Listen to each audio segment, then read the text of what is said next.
Isang batalyon lang yung mga yan. Piling-pili yung mga yan. Ang trabaho yan, yan ang panubo ng mga Navy. At kahit walang takuan, lulusog yung mga yan. Ganyan katatapat ang Marine natin. At ang Marines, once a Marine, always a Marine. Utang militar ang mga yan. Pasalamat po tayo.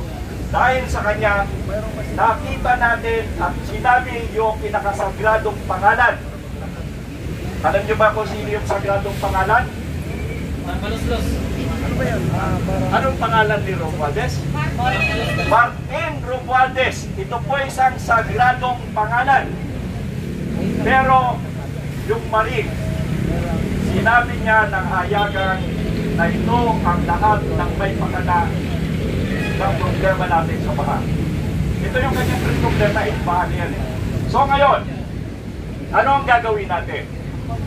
Hanggang sa ngayon, nag-iiwa-hiwalay pa rin tayo, kontrolado pa rin tayo ng sistema ng mga Amerikano at tuwang-tuwa sila.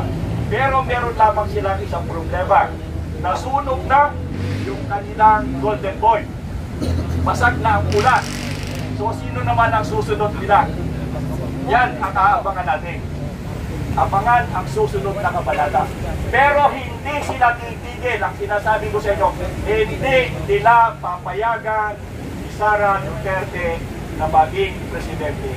Ngayon, pro o against Sara Duterte ngayon, dapat nyo siyang ingatan sapagkat naniniwala ako na kinatatakutan siya hindi ng mga Pilipino, Amerikano ang natatakot sa kanya. The moment na siya ipapaupo, tigpas sila. Tigpas talaga sila. At hindi lamang sila ang tigpas. CPP, NPA, NDF, ubos lahat yan. Kaya ayaw nila si Sara Duterte na maging presidente. Yan ang totoo. Pero, siguro itinadhana na ng panahon ng Panginoon na nakikita nyo utay na bumabagsak na, isa na lamang ang iniintay. Pag ginawa nito, sakit yan eh. Sakit yan. So, ito na lamang ang inaantay natin. Ito na lamang isa. At siguro pag nangyari yan, alam ninyo, lagi ko sinasabi, ang mga militar, ito na ako, yung mga militar ay merong malaking responsibilidad sa bansang Pilipinas. Sila ay sumumpa, o kami, o tayo ay sumumpa para paglingkuran ang bansa at ingatan ang konstitusyon. The main function of the military is to protect the Constitution. Yan ang trabaho niya. Pero, katulad nung nangyari sa KOJC, ito ha, katulad ng nangyari sa KOJC, na nakita ninyo na wala nang puntahan ang grupong ito. Zero! Wala nang puntahan. Alam niyo kung sino ang pwedeng sumalba sa kanila? Military lang. Kasi ito yung nandoon sa protective clause na kapag ang mga mamayang Pilipino ay wala nang pupuntahan sapagkat ang kaaway nila ay gobyerno, militar na lamang ang pwede nilang puntahan. Ang problema nasa sila. Hanggang sa ngayon, hanggang oras na ito, ang kalaban natin ay gobyerno. Executive, legislative, and judiciary, magkakabuklod ng lahat, magkasama na, nag-isa na, wala na yung kanilang check and balance. Wala na. Dahil si Rimulya, nasa Senado, kasama pa, si Rimulya, judicial yan eh. Tapos yung Congress, yung Senate, magkasama na, kasama rin Rimulya, at kasama na rin ni Marcos, which is executive. So ano pang laban natin taong bayan? Itong dapat na nag-check and balance, nagsama-sama na. Ito pang masakit. Isinama pa nila yung CPP, NPA. Tama. Correct. Yung three branches ng government, nagsama-sama na, plus the CPP, NPA, NPM. Tama. Saan na tayo pupunta? Ito yung sinasabi ko eh. Bilang mga militar, bilang sundalo, tayo ang tagapagbantay ng konstitusyon at ang kapakanan ng inang bayan. Pero kung wala nang mapuntahan ng inang bayan, pagkatapos kayo ay nakatingin lamang, ano nang mangyayari sa bansa ito? Wala. So, naintindihan ko rin yan eh. Bakit hindi sila kumikilos? Ito ha, bakit hindi sila kumikilos? Unang-una, yung SND o yung mga taga-DOS dyan, makinig kayo. Pero maraming DOS dito eh. Taga-DOS, makinig kayo. Yung SND, hindi yan kikilos. Bakit? Eh, dual citizenship yan eh. Dalawang citizenship yan. Sabi niya, eh, wala na yung isa. Pero tatanda mo, nag-dual citizenship ka. Wala kang karapatan na humawak ng posisyon yan. Yan, Sintinoro. Ikalawa, yung ating chief of staff na ating hinihiling na tingnan kung ano ang kalalagayan ng ating bansa. Wala rin dito. Ang laging sinasabi ito, ang laging sinasabi ay chain of command. We have to follow the chain of command. But how about the command responsibility? Pagkasama yan eh, hindi mo po pwedeng pag-iwalayin ang chain of command at command responsibility. Sa chain of command, ang pinakamataas ay ang commander-in-chief, which is the president. Now, ano ang command responsibility niya? Dinulunan niya ang buong Pilipinas. Nagkakagulo tayo dahilan sa yung commander-in-chief, mahina, weak, umiyak. Saan ka nakakita na commander-in-chief? Naghahari ka doon sa Armed Forces of the Philippines dahil lamang sa baha umiyak ka. Anong klase kang commander-in-chief? Pagkatapos yung command responsibility mo, nagkakagulo na ang inang bayan, nagkakagulo na ang mga tao, nag-aaway-away na. At marami nang napapahamak dahilan sa korupsyon at pagnanakaw. Still, ang sinasabi ng Chief of Staff, we follow the chain of command. But how about the command responsibility? Nasaan? Ito yung ating problema. Another problem. Yung karamihan sa mga opisyal natin, sa aking tingin, at sabihin naman, hindi ako nag-criticize. Ito sinasabi ko lang ito. Bakit? Marami sa ating mga opisyal na matataas ang gato. Hindi rin sila makakilos. Sapagkat kung sila man ay kumilos, tatandaan mo, ang bawat mataas na opisyal ng militar ay gusto rin mga angat ng rangko. Katulad ng Colonel, gusto rin niyang maging general. Yung general gusto rin maging 2-star, 3-star. Pero itong tatandaan nyo, yan lahat ng mga sundalo niyan, kahit yan ay nakapasa na sa Board of Generals, sinabi ng Board of Generals na ikaw ay qualified para tumaas ng isang rango. Pero, kapag dumaan sila doon sa, ang tawag dito, yung namimili, yung, nawala ko. Yung sa Commission on Appointment, ito ha, tandaan nyo, doon sa Commission of Appointment, puro civilian yan. Politiko yan. Politiko yan. Ngayon, kapag ang isang politiko doon sa Commission on Appointment ay umayaw sa iyo, hindi ka na mapupromote. Tandaan nyo yan. Kahit na ikaw ay pumasa sa Board of Generals. Bakit? Sino ba talaga ang tunay na nakakakilala sa iyo? Simula nang ikaw ay maging teniente hanggang maging colonel ka, yung Board of Generals. So kilala ka nila, alam nila ang buhay mo. Yung mga Commission on Appointment, anong alam nila sa iyo? Wala. Pero dahilan, ito dahilan sa kung ikaw ay bago pa lamang na sundalo. Halimbawa, ikaw ay battalion commander. Ikaw ay napaaway sa isang politiko. Tatandaan ka nila. At pagdating mo, kahit pumasa ka sa Board of Generals, pag dumating sa Commission on Appointment, pag sinabi ng taong na-offend mo, at sinabi sa Commission on Appointment, naawin ko yan. Palagay mo, kahit yung sundalong ito, pinakamahusay na, sabihin natin na qualified and capable of doing or granting the higher rank.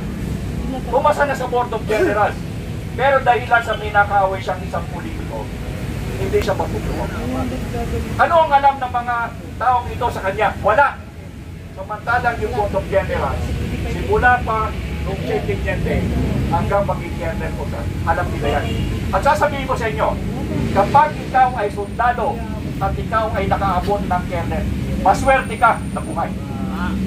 Maswerte ka. At kung ikaw ay enlisted personnel na karating ka ng master sergeant, magpasalamat ka at buhay ka. Dahil ang buhay ng sundalo, tenyente ka pa lang at private ka pa lang, ikaw yung nasa unahan, ikaw ang unang tatamaan. At kapag ikaw ay nakalusot, maswerte ka. Pagkatapos itong mga politikong ito, dahilan lamang sa nakaaway mo sila, hindi ka na ipopromote. Pagkabat ikaw ay sinabihan ng Board of Generals na ikay pasado. Kaya ito ang problema. Dahil dito, yung mga sundalo, ingat na magkaroon ng away na politiko. At kung ang politiko ay merong kailangan, mahirap nilang hindi pahindihan. Dahilan sa kapag sila'y humindi at sila'y tinandaan, hindi sila magpupromote ng komisyon ng Lupon. Nakita niyo yung problema? Yan ang problema natin sa militar. Kaya nga sinasabi nila pag ikaw daw ay tenyente hanggang lieutenant colonel, sundalo ka pa. Pero pag nag-colonel ka na hanggang general, hindi ka na sundalo. Ulitin mo ka na.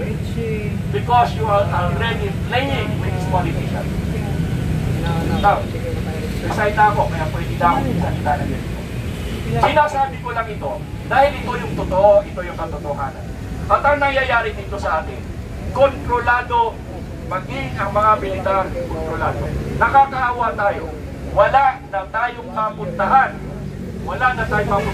Hindi ba ninapansin tahimik na tahimik? Wala man lang kilos. At ito pang isa. Nalimutan ko yung kanina. Yung EDCA na yan, yung mga Amerikano na yan, ang dahilan kung bakit sila natin dito sa EDCA ay sinasabing sila ay tutulong sa atin kapag merong kalamidad. Diba?